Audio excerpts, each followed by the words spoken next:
যদি আপনি এখনও পর্যন্ত ড্রাইভিং লাইসেন্স না বানিয়ে থাকেন তাহলে আজকের ভিডিওটি আপনাদের জন্য। আপনি এখন কিন্তু বাড়িতে বসে অনলাইনে মোবাইল ফোনের মাধ্যমে ড্রাইভিং লাইসেন্স অ্যাপ্লাই করতে পারবেন। এর জন্য আপনাদের কোনো রকম দালালের প্রয়োজন পড়বে না। আপনি 2 চাকা 4 চাকা যে কোনো ড্রাইভিং লাইসেন্স কিন্তু অনলাইনে অ্যাপ্লাই করতে পারবেন। আজকের ভিডিওতে আমরা দেখে নিচ্ছি A to Z পদ্ধতি, কীভাবে অ্যাপ্লাই করবেন, কী কী ডকুমেন্টস লাগে, কত টাকা খরচ হবে ড্রাইভিং লাইসেন্স তৈরি করার জন্য, 2 চাকার জন্য কত টাকা খরচ হবে, 4 চাকার জন্য কত টাকা খরচ হবে, A to Z। অবশ্যই তার আগে আপনি যেটা করতে হবে, আপনি দেখতে পাচ্ছেন তো অবশ্যই ভিডিওর পাশাপাশি চ্যানেল সাবস্ক্রাইব করে পাশে অল করে রাখবেন। আর যারা সাবস্ক্রাইব করে গেছেন তাদেরকে অসংখ্য ধন্যবাদ। এর জন্য আপনি মোবাইল ফোন, কম্পিউটার, ল্যাপটপ, গুগলে আপনি চলে আসবেন। গুগলে এসে আপনি সার্চ করবেন এম পরিবহন লিখে। তাহলে আপনার সামনে কিন্তু প্রথমে একটা লিঙ্ক চলে আসবে, দেখতেই পাচ্ছেন পরিবহন.gov.in। এই লিঙ্কে আপনি চলে আসবেন। আমি আপনাদের সাথে ভিডিওর ডিসক্রিপশন লিঙ্ক প্রোভাইড করে দিয়েছি, সেই লিঙ্কে ক্লিক করলে আপনি সরাসরি কিন্তু এখানে আসতে পারবেন। এরপর নিচে আপনি দেখতেই পাচ্ছেন বিভিন্ন অপশান রয়েছে, অনলাইন সার্ভিস রয়েছে, এখানে আপনি ক্লিক করবেন। তারপর রয়েছে কিন্তু ড্রাইভিং লাইসেন্স রিলেটেড সার্ভিস, এখানে আপনি ক্লিক করবেন। পরবর্তী পেজটি আমাদের সামনে চলে আসবে। এরপর নিচে আপনি চলে আসবেন। নিচে আমাদের কিন্তু স্টেট সিলেক্ট করতে হবে। এই যে দেখতেই পাচ্ছেন সিলেক্ট স্টেট নেম, এখানে আপনি ক্লিক করবেন। আমাদের স্টেট যেহেতু ওয়েস্ট বেঙ্গল, এটা আমরা সিলেক্ট করব। অটোমেটিক পরবর্তী পেজটি আমাদের সামনে কিন্তু চলে আসবে। পরবর্তী পেজে আপনি দেখতেই পাচ্ছেন কন্ট্যাক্টলেস EKYC সার্ভিস, এখানে আপনি দেখতেই পাচ্ছেন ইস্যু ফর লার্নার লাইসেন্স, এবং আরেকটি অপশন রয়েছে এখানে updation of mobile number in LL অথবা DL অথবা CL। আমরা একটা মোবাইল নাম্বার কীভাবে আপনি লিঙ্ক করবেন এ নিয়ে পরবর্তীতে আলোচনা করব। আজকে যেহেতু আমরা ড্রাইভিং লাইসেন্স আপনি কীভাবে অ্যাপ্লাই করবেন সেই প্রসেস দেখিয়ে দিচ্ছি আপনাদেরকে। ড্রাইভিং লাইসেন্স আবেদন করার জন্য আমাদের কিন্তু দুটো অ্যাপ্লাই করতে হবে। প্রথমে অ্যাপ্লাই ফর লার্নার লাইসেন্স, এরপর কিন্তু অ্যাপ্লাই করতে হবে অ্যাপ্লাই ফর ড্রাইভিং লাইসেন্স। প্রথমে আমরা কী করব, অ্যাপ্লাই ফর লার্নার লাইসেন্স দেখতেই পাচ্ছেন, এখানে আমরা ক্লিক করব। তো এখানে ক্লিক করতে পরবর্তী পেজটি আমাদের সামনে চলে আসবে। এরপর নিচে রয়েছে কন্টিনিউ, এই কন্টিনিউ আপনি ক্লিক করবেন। এরপর আপনার সামনে যেরকম রয়েছে এরকমই থাকবে, জেনারেল এবং প্রথম অপশানে সিলেক্ট করা থাকবে। তারপর রয়েছে সাবমিটে আপনি ক্লিক করবেন। পরবর্তী পেজটি চলে আসবে। পরবর্তী পেজে আপনি দেখতেই পাচ্ছেন দুটো অপশান রয়েছে, সাবমিট ভায়া আদার অথেন্টিকেশন, আরেকটি রয়েছে সাবমিট উইদাউট আদার অথেন্টিকেশন। যদি আপনি বাড়িতে বসে পরীক্ষা দিতে চান তাহলে আপনি কী করবেন, সাবমিট ভায়া আদার অথেন্টিকেশন দেখতেই পাচ্ছেন উপরে ঘরটি, এটি আপনি সিলেক্ট করবেন। আর আপনি যদি RTO অফিসে গিয়ে পরীক্ষা দিতে চান তাহলে আপনি সাবমিট উইদাউট আদার অথেন্টিকেশন এটি আপনি সিলেক্ট করবেন। প্রথমে অপশনে যদি আপনি সিলেক্ট করে থাকেন এক্ষেত্রে অবশ্যই আপনাদের কিন্তু আধার কার্ডে মোবাইল নাম্বার লিঙ্ক করা থাকতে হবে। যদি আপনি আধার কার্ডে মোবাইল নাম্বার লিঙ্ক করা না থাকেন তাহলে আপনি দ্বিতীয় ঘরটি সিলেক্ট করবেন। আমাদের যেহেতু আধার কার্ডে মোবাইল নাম্বার লিঙ্ক করা রয়েছে এবং আমরা বাড়িতে বসে পরীক্ষা দেবো, তাই আমরা সাবমিট ভায়া আধার অথেন্টিকেশন এটা আমরা সিলেক্ট করলাম। এরপর যে সাবমিটে আমরা ক্লিক করব, ওকেতে আমরা ক্লিক করব। এরপর নিচে আপনি চলে আসবেন।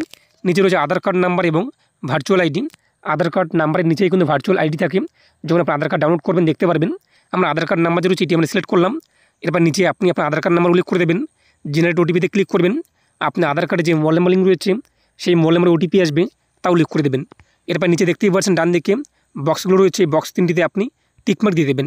তারপর হচ্ছে অথেন্টিক, এই অথেন্টিকে আপনি ক্লিক করবেন। অথেন্টিকে ক্লিক করতেই আমাদের সামনে কিন্তু পরবর্তী পেজটি চলে আসবে। পরবর্তী পেজে আপনি দেখতেই পাচ্ছেন আপনার একটা নাম শো হবে, এরপর ডেট অফ বার্থ শো হবে, এরপর রিলেশনশিপ নেম কিন্তু শো যাবে। এখানে আপনি আধার কার্ডে যা ফটো রয়েছে তা দেখতে পারবেন। তবে চিন্তার কারণ নেই, এই ফটো আপনাদের কিন্তু ড্রাইভিং লাইসেন্সে আসবে না, আপনি নতুন করে কিন্তু ফটো তোলা হবে। এরপর নিচে দেখতেই পাচ্ছেন যা রয়েছে এরকম সেম থাকবে, আপনি নিচে চলে আসবেন।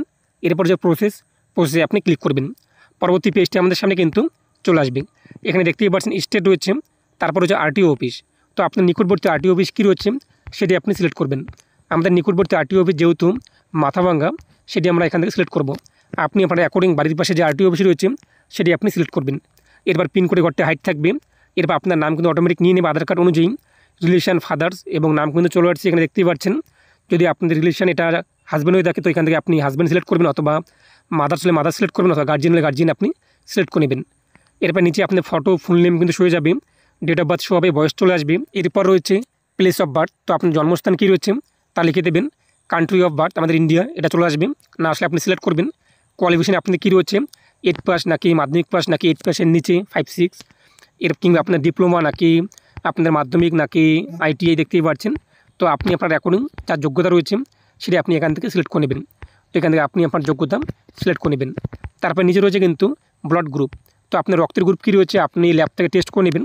এরপর আপনি যা রক্তের গ্রুপ আপনাদের রয়েছে টেস্টে যা আপনি দেখতে পারবেন সেটি আপনি এখান থেকে সিলেক্ট করে নেবেন। সমস্ত রক্তের গ্রুপ কিন্তু রয়েছে, তো তো আপনি আপনার অ্যাকর্ডিং তা সিলেক্ট করবেন। তারপর যে ল্যান্ডলাইন নাম্বার এটা আপনি উল্লেখ করতে হবে না, ইমেল আইডি আপনি এখানে উল্লেখ করে দেবেন। তারপর হচ্ছে কিন্তু মোবাইল নাম্বার রেজিস্টার উইথ আধার, তো আপনার আধার কার্ডে যে মোবাইল নাম্বার লিঙ্ক রয়েছে সেই মোবাইল নাম্বার এখানে আপনি বসিয়ে দেবেন মোবাইল নাম্বারের ঘরে। তারপর নিচে দেখতেই পাচ্ছেন ইমার্জেন্সি মোবাইল নাম্বার, এটা আপনি উল্লেখ করতে হবে না। তারপর হচ্ছে আইডেন্টিফিকেশান মার্ক 1 এবং 2, যদি আপনার শরীরে কোনো রকম দাগ থাকে, কোনো জায়গায় স্ক্র্যাচ থাকে, কোনো চিহ্ন থাকে, তো সেগুলো আপনি উল্লেখ করতে পারেন, নাহলে আপনি এটা ফাঁকা রাখবেন অথবা নো উল্লেখ করে দেবেন। তারপর নিচে আপনি দেখতেই পাচ্ছেন অ্যাড্রেস, প্রেজেন্ট অ্যাড্রেস, তো আপনার প্রেজেন্ট অ্যাড্রেস কী রয়েছে, বর্তমান ঠিকানা, স্টেট, ডিস্ট্রিক্ট, সাব ডিস্ট্রিক্ট কী রয়েছে সেটি আপনি এখান থেকে সিলেক্ট করে নেবেন। তারপর আপনি ভিলেজে থাকেন নাকি টাউনে থাকেন, প্রেজেন্ট অ্যাড্রেস বর্তমান ঠিকানা সেটি আপনি এখান থেকে সিলেক্ট করে নেবেন। তারপর আপনার হাউস নাম্বার অথবা ডোর নাম্বার কী রয়েছে অথবা ফ্ল্যাট নাম্বার কী রয়েছে তা উল্লেখ করে দেবেন। স্ট্রিট কী রয়েছে আপনাদের অটোমেটিক চলে আসবে, যদি আপনি এটা ভুলে থাকেন তো এটি আপনি কারেকশন করে নেবেন অথবা পুলিশ স্টেশনে আপনি লিখে দেবেন। লোকেশন কী রয়েছে অথবা ল্যান্ডমার্ক কী রয়েছে তা উল্লেখ করে দেবেন, পিনকোড উল্লেখ করে দেবেন। উপরে আপনি যে প্রেজেন্ট অ্যাড্রেসটি উল্লেখ করেছেন সেই প্রেজেন্ট অ্যাড্রেসে আপনি কদিন ধরে বসবাস করছেন, 1 মাস নাকি 2 মাস নাকি 10 বছর নাকি জন্ম থেকে, তো আপনি আপনার অ্যাকর্ডিং এখানে বয়সটা উল্লেখ করে দেবেন আপনি কত বছর ধরে সেই অ্যাড্রেসে বসবাস করছেন। তারপর নিচে দেখতেই পাচ্ছেন পার্মানেন্ট অ্যাড্রেস, যদি আপনি প্রেজেন্ট অ্যাড্রেস উপরের অ্যাড্রেসটি এবং এই পার্মানেন্ট অ্যাড্রেসটি সেম হয়ে থাকে তাহলে আপনি বক্সে টিক মার দিয়ে দেবেন, অটোমেটিক কিন্তু এই সমস্ত করে ফিল আপ হয়ে যাবে, আর আলাদা হলে আপনি ফিল আপ করে নেবেন। তারপর নিচে আপনি চলে আসবেন, নিচে রয়েছে কিন্তু সিলেক্ট ক্লাস অফ ভেহিকেল, এবং নিচে আপনি দেখতেই পাচ্ছেন 0 সিলেক্ট রয়েছে, এখানে আপনি ক্লিক করবেন। তো আপনি কোন লাইসেন্সের জন্য অ্যাপ্লাই করতে চান, motorcycle without gear, motorcycle with gear নাকি লাইট মোটর ভেহিকেল নাকি এলএমবি নাকি এলএমবি ট্র্যাক্টর নাকি রোড রোলার নাকি আদার্স, দেখতেই পাচ্ছেন সমস্ত কিছু অপশন রয়েছে। যদি আপনি বাইকের জন্য অ্যাপ্লাই করতে চান তাহলে আপনি কী করবেন, মোটরসাইকেল উইথ গিয়ার, দেখতেই পাচ্ছেন এই অপশনটি মোটরসাইকেল উইথ গিয়ার, এটা কিন্তু বাইক কিংবা স্কুটির জন্য কিন্তু এটা। আর আপনি যদি আপনি পার্সোনাল 4 চাকা গাড়ির জন্য অ্যাপ্লাই করতে চান তাহলে আপনি লাইট মোটর ভেহিকেল দেখতেই পাচ্ছেন এলএমবি, এটি আপনি সিলেক্ট করবেন। আপনি চাইলে কিন্তু একসঙ্গে 2টো লাইসেন্স অ্যাপ্লাই করতে পারেন, অথবা আপনি চাইলে কিন্তু একটি লাইসেন্স অ্যাপ্লাই করতে পারেন। তো আপনি যদি 2টো লাইসেন্স দরকার পড়ে থাকে তো আপনি একসঙ্গে 2টো লাইসেন্স অ্যাপ্লাই করবেন, আর আপনি শুধুমাত্র বাইকের দরকার পড়লে আপনি বাইক সিলেক্ট করবেন। সেম প্রসেস কিন্তু রয়েছে, শুধুমাত্র এখান থেকে আপনি সিলেক্ট করবেন। এরপর হচ্ছে ওকেতে আপনি ক্লিক করবেন। তারপর দেখতেই পাচ্ছেন তীর চিহ্ন রয়েছে, এখানে আপনি ক্লিক করবেন, নিচে কিন্তু অটোমেটিক সেই অপশনটি চলে আসবে, এখানে আপনি ক্লিক করবেন, দেখতেই পাচ্ছেন এটা কিন্তু চলে আসছে, এটি আপনি সিলেক্ট করবেন, ওকেতে আপনি ক্লিক করবেন। এরপর নিচে আপনি দেখতেই পাচ্ছেন is the applicant train from driving school, যদি আপনি কোনো ড্রাইভিং স্কুল থেকে ট্রেনিং নিয়ে থাকেন সেটা আপনি বক্সে টিকমার্ক দেওয়ার পর কোন স্কুল থেকে ট্রেনিং নিয়েছেন তা উল্লেখ করবেন, আর না হলে আপনি এটা ফাঁকা রাখবেন। আমার যেহেতু নেইনি এটা আমরা ফাঁকা রাখছি। এরপর দেখতেই পাচ্ছেন সেলফ ডিক্লারেশন ফর্ম 1 রয়েছে, এখানে আপনি ক্লিক করুন, এই ফর্মটি আপনি কিন্তু অনলাইনে সাবমিট করতে হবে। এখানে আপনি দেখতেই পাচ্ছেন বিভিন্ন অপশন রয়েছে, প্রথম অপশনটি আপনি নো করে দেবেন, দ্বিতীয় অপশনটি আপনি ইয়েস করে দেবেন, এরপর বাকি ঘরগুলো আপনি এখান থেকে নো যে রয়েছে তা আপনি করে দেবেন। তারপর নিচে আপনি দেখতেই পাচ্ছেন একটি বক্স রয়েছে, বক্সে আপনি টিক মার দেবেন, সাবমিটে আপনি ক্লিক করবেন, ওকেতে আপনি ক্লিক করবেন। আমাদের কিন্তু সেলফ ডিক্লারেশন ফর্মটি সাবমিট করা হয়ে গিয়েছে, এরপর ওকেতে আমরা ক্লিক করব। এরপর নিচে আপনি চলে আসবেন, নিচে আপনি দেখতেই পাচ্ছেন আরও একটি অপশন রয়েছে, I am willing to donate my organ in case of accidental death, যদি আপনাদের অ্যাক্সিডেন্ট হয়ে মৃত্যু হয়ে থাকে কোনো কারণবশত, সেক্ষেত্রে আপনি যদি চান যে আপনার শরীরে কোনো অর্গান ডোনেট করবেন তাহলে আপনি ইয়েস করবেন, না হলে আপনি নো করে দেবেন, আপনি আপনার অ্যাকর্ডিং সিলেক্ট করে নেবেন। তারপর নিচে আপনি দেখতেই পাচ্ছেন ক্যাপচার কোড রয়েছে, যেরকম ক্যাপচার কোডটি থাকবে তা উল্লেখ করে দেবেন, এরপর সাবমিটে আপনি ক্লিক করবেন। সাবমিটে ক্লিক করতেই একটি পপ শো হবে, ওকে রয়েছে ওকেতে আপনি ক্লিক করবেন। এরপর আবারও একটি পপ শো হবে, ওকে রয়েছে ওকেতে আপনি ক্লিক করবেন, আবার ওকেতে আপনি ক্লিক করে দেবেন। তো ওকেতে ক্লিক করতে আপনি দেখতেই পাচ্ছেন এই পেজটি আমাদের সামনে লোডিং হবে, এবং congratulation your application submitted successfully, এরপর ওকেতে আপনি ক্লিক করবেন। এখানে আপনি দেখতেই পাচ্ছেন আপনার সামনে কিন্তু অ্যাপ্লিকেশন নাম্বার চলে আসছে, এর পাশাপাশি আপনি আপনার রেজিস্টার মোবাইল নাম্বারে কিন্তু যে মোবাইল নাম্বারগুলি করেছেন সেই মোবাইল নাম্বারে অ্যাকনোলেজমেন্ট নাম্বার কিন্তু পেয়ে যাবেন। এই পেজটি আপনি প্রিন্ট আউট করবেন, এর জন্য নিচে আপনি চলে আসবেন, নিচে আপনি দেখতেই পাচ্ছেন প্রিন্ট অ্যাকনোলেজমেন্ট, এই প্রিন্ট অ্যাকনোলেজমেন্টে ক্লিক করে এই পেজটিকে আপনি প্রিন্ট করে আপনার কাছে রেখে দেবেন। যদি আপনি মোবাইল ফোন থেকে করে থাকেন তাহলে আপনি এই পেজটিকে এখানে স্ক্রিনশট নিয়ে নেবেন, অথবা আপনি চাইলে কিন্তু এখানে প্রিন্টে ক্লিক করে এই পেজটিকে সেভ করে আপনাদের কাছে রেখে দিতে পারেন পিডিএফ আকারে। এরপর হচ্ছে নেক্সটে আপনি ক্লিক করবেন। তো নেক্সটে ক্লিক করতে পরবর্তী পেজটি আমাদের সামনে চলে আসছে, এখানে আপনি অ্যাপ্লিকেশন নাম্বার শো হবে, ডেট অফ বার্থ শো হবে, নিচে ক্যাপচারটা উল্লেখ করে দেবেন, সাবমিটে আপনি ক্লিক করবেন। সাবমিটে ক্লিক করতেই আমাদের সামনে পরবর্তী পেজে রয়েছে, পরবর্তী পেজটি চলে আসছে। এরপর দেখতেই পাচ্ছেন এখানে আপনি অ্যাপ্লিকেশন নাম্বার শো হবে, নিচে আপনাদের বিস্তৃত তথ্য কিন্তু চলে আসবে, আপনি নিচে চলে আসবেন, নিচে আসার পর আপনি দেখতেই পাচ্ছেন আমাদের কিন্তু 3টি ধাপ complete, feel application details, upload documents এবং আপলোড ফটো এবং সিগনেচার রয়েছে এক্সেমটেড, এটা আপনার চিন্তার কারণ নেই, আপনাদের কিন্তু সেই আরটিও অফিসে গিয়ে কিন্তু ফটো এবং সিগনেচার উঠতে হবে। এরপর যে ফি পেমেন্ট আমাদের কিন্তু পেমেন্ট করতে হবে, কত টাকা পেমেন্ট করতে হবে সেটা আমরা কিন্তু দেখতেই পারবো। তারপর আমাদের স্লট বুক করতে হবে। আমরা কী করব, প্রসেস রয়েছে, প্রসেসে আমরা ক্লিক করব। তো প্রসেসে ক্লিক করতে আমাদের সামনে কিন্তু পরবর্তী যে পেজটি রয়েছে পরবর্তী পেজটি কিন্তু চলে আসবে। এখানে আপনি দেখতেই পাচ্ছেন যে আমাদের সামনে কিন্তু পেমেন্টের পেজটি চলে আসছে, যেখানে আমাদের কত টাকা পেমেন্ট করতে হবে তা চলে আসছে। আপনি দেখতেই পাচ্ছেন আমাদের টোটাল টাকা রয়েছে 240 টাকা। আমাদের প্রথমত কিন্তু এলএল টেস্ট দেওয়ার জন্য 240 টাকা পেমেন্ট করতে হবে। এটা আপনি কিন্তু অনলাইনে পেমেন্ট করতে হবে। আপনি চাইলে অফলাইনে পেমেন্ট করতে পারেন। অনলাইনে পেমেন্ট করার জন্য আপনি এখান থেকে GRIPS ওয়েস্ট বেঙ্গল সিলেক্ট করবেন। এরপর নিচে ক্যাপচাটা উল্লেখ করে দেবেন, পেন ওয়ে ক্লিক করে আপনি পেমেন্টই করে দেবেন। এবং আপনি চাইলে কিন্তু অফলাইনে আপনি পেমেন্টই করতে পারবেন। নিকটবর্তী RTO অফিসে গিয়ে যদি আপনি অনলাইন পেমেন্টই করতে চান তো অনলাইন পেমেন্টই করে দেবেন। অনেক সময় কী হয়ে থাকে, অনলাইন পেমেন্ট করার পর টাকা কিন্তু হোল্ডে চলে যায়, এক কথা হোল্ড হয়ে থাকে। সেটা আপনাদের কিছুক্ষণ টাইম লাগে সেটা সাকসেসফুলি হওয়ার জন্য।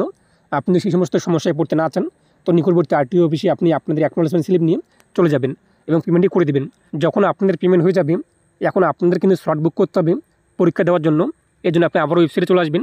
ওয়েবসাইটে আসার পর আপনি দেখতেই পাচ্ছেন অ্যাপয়েন্টমেন্ট রয়েছে, অ্যাপয়েন্টমেন্টে আপনি ক্লিক করবেন। তারপর যে এলএল টেস্ট স্লট বুকিং, এখানে আপনি ক্লিক করবেন। পরবর্তী পেজটি আমাদের সামনে কিন্তু চলে আসবে। এখানে আপনি আপনার application number, date of birth উল্লেখ করে দেবেন। এরপর ক্যাপচাটা উল্লেখ করার পর সাবমিটে ক্লিক করে এরপর পরবর্তী পেজটি চলে আসবে। পরবর্তী পেজ থেকে আপনি কোন ডেটে পরীক্ষা দিতে চান তা আপনি সিলেক্ট করে নেবেন। যখন আপনাদের সেই ডেটটি বুক হয়ে যাবে, এরপর আপনি চাইলে কিন্তু অনলাইনে পরীক্ষা দিতে পারেন অথবা অফলাইনে কিন্তু নিকটবর্তী RTO অফিসে কিন্তু পরীক্ষা দিতে পারেন। অনলাইনে আপনি কীভাবে পরীক্ষা দেবেন আপনি দেখতেই পাচ্ছেন, সেই ভিডিও চলে যাচ্ছে। সেই ভিডিও নিয়ে আপনি কিন্তু অনলাইনে বাড়িতে বসে আপনি এই যে এলএল টেস্ট রয়েছে এলএল টেস্ট কিন্তু দিতে পারবেন। যখন আপনি এলএল টেস্ট হয়ে যাবে, এরপর আপনাদের কিন্তু ড্রাইভিং লাইসেন্সের জন্য অ্যাপ্লাই করতে হবে 30 দিন পর। আপনি যখন সার্টিফিকেট পেয়ে যাবেন, এলএল সার্টিফিকেট, এক লার্নার লাইসেন্স সার্টিফিকেটটি, তার 30 দিন পর আপনাদের কিন্তু ড্রাইভিং লাইসেন্সের জন্য অ্যাপ্লাই করতে হবে। এ নিয়ে আমাদের কিন্তু ভিডিও রয়েছে, আপনি দেখতেই পাচ্ছেন। ভিডিও শেষে সেই ভিডিওটি চলে আসছে, সেটি দেখে নিয়ে আপনি কিন্তু অ্যাপ্লাই করতে পারবেন।